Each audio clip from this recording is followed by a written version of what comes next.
eu sou Helena, eu sou tutora de Língua Portuguesa e Literatura aqui do Coletivo Bem. E hoje a gente vai continuar nosso estudo sobre pronomes. Os pronomes interrogativos, eles têm uma ligação bem parecida com os pronomes indefinidos, que a gente já viu e que se você não viu, volta lá para ver. Os pronomes interrogativos, eles são ligados à terceira pessoa do discurso, assim como os pronomes indefinidos, e podem ser invariáveis ou variáveis. Quais podem ser os invariáveis? A gente vai ter aqui o que ou o quem.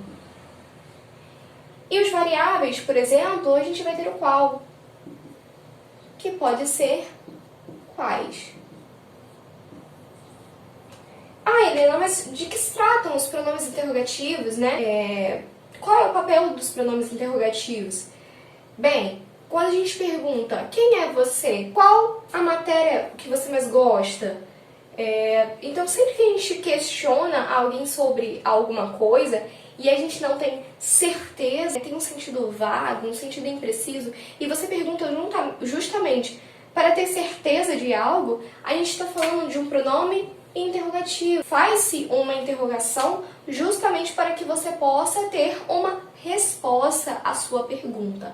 Eles têm, portanto, um sentido vago, um sentido impreciso ligado à terceira pessoa do discurso. Eles podem ser tanto diretos quanto indiretos. Às vezes aparecem provas, aquelas questões que falam sobre pergunta, se a pergunta é direta ou se a pergunta é indireta. E se trata justamente do uso dos pronomes interrogativos. A sua pergunta, ela pode ser assim: qual é o seu nome? E essa é uma pergunta direta. O qual ele vem no começo, a gente tem aqui o ponto de interrogação no final. Muito fácil de você identificar que é direto ou indireto pelo ponto de interrogação. Porque a gente vai ter na indireta assim: queria perguntar qual é o seu nome. E aí você vai ter um ponto no final. E esse ponto, ele vai te indicar que aqui é uma pergunta indireta. Você não tem aqui o pronome iniciando a frase e você tem um ponto de interrogação aqui. Sempre que você tiver uma pergunta direta, você vai ter o famoso ponto de interrogação.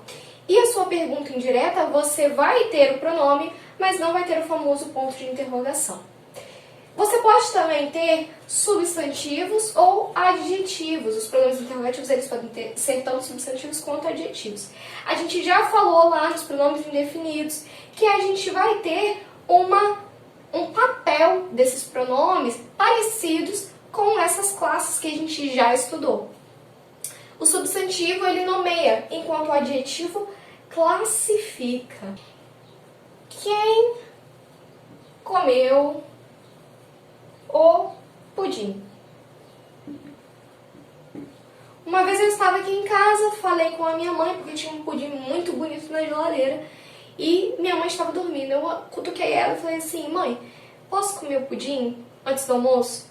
E ela falou: não pode, e ela estava dormindo. Depois, quando ela acordou e viu parte do pudim já não estava lá, né, que já não estava lá, ela perguntou: quem comeu o pudim? E a resposta era óbvia: Helena comeu o pudim. Esse quem você pode trocar, portanto, por Helena. Por quê? Substantivo. Então aqui a gente vê claramente que o quem funciona como um substantivo, porque você pode trocar esse quem por Helena. Diferentemente, seria se você falasse isso daqui: qual doce é o seu favorito?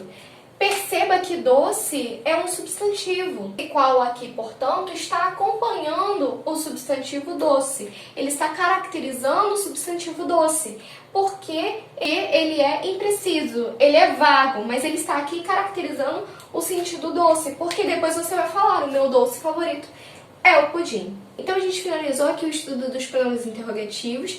Depois a gente vai para os pronomes possessivos e os reflexivos, que são os melhores. Eu tô deixando o melhor pro final.